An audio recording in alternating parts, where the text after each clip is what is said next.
Nobody knows why firemen are firemen. Not even they can tell you why.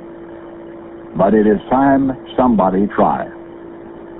Firefighting is the most risky of all dead-end jobs, yet also the one where most workers are most likely to punch in early.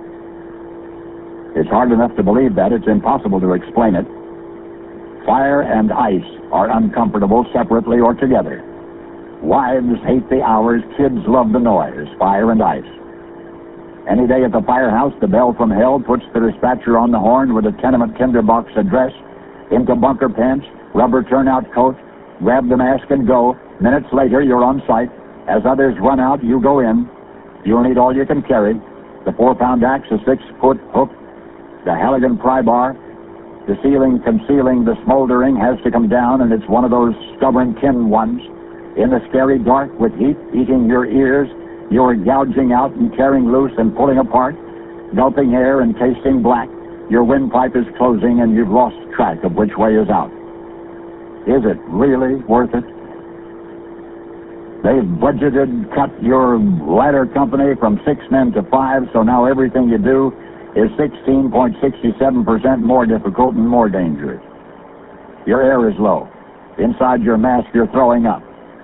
There's a searing ember down your neck, torn gloves exposed, a smashed hand, so you emerge from the Holocaust hugging with your elbows somebody's singed kitten. You've had minutes of exhilaration on the bouncing rear mount of a screaming 100-foot sea grave, hours of using all you've learned and learning more. Now you're back at the station house, and you've unstuffed your nostrils with soapy fingers. You can almost breathe again. Next come the tedious hours as you and Brillo gang up on grimy tools. The cleanup crew at the firehouse is you. When windows need washing and toilets need cleaning and floors need mopping and beds need making, you do it. Fire and ice. They both go with the job. Then there's that night another engine company gets there first. You see this wet-eared rookie hot-dogging ahead. His academy boots are still shining. You lose him inside the crackling dark. You forget about him until your helmet warning bell says, "Get out." The battalion chief is calling you off. You get out. The other guy didn't.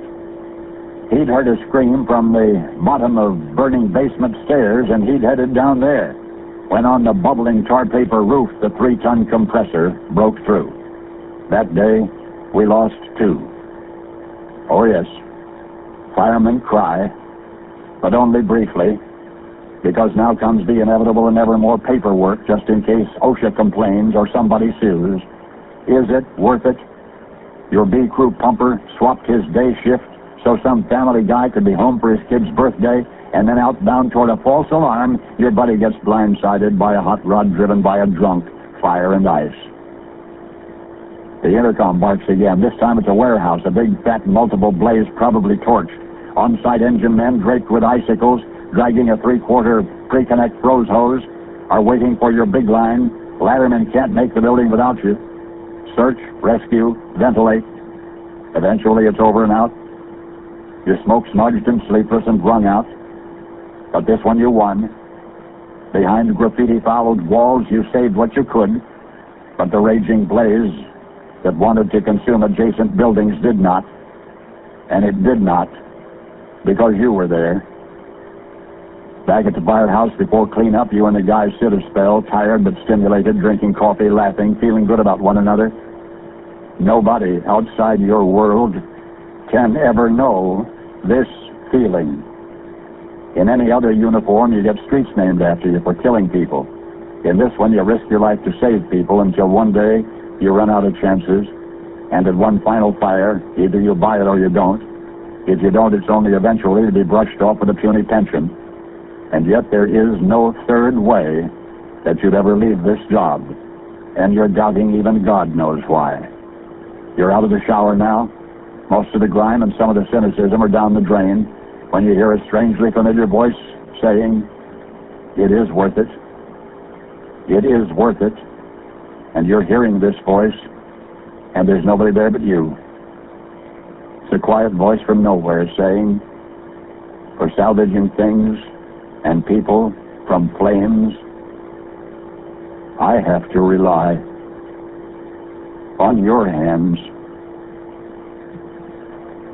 You look around, still nobody. But when you get over your incredulity, you feel better. Suddenly, today's crew cook in the kitchen hollers, "Chow, it's time to eat. Smells like roast beef today. That'll be good." You'll eat fast. You'll want to eat fast. For any next alarm, you'll want to be ready. Paul Harvey. Good day.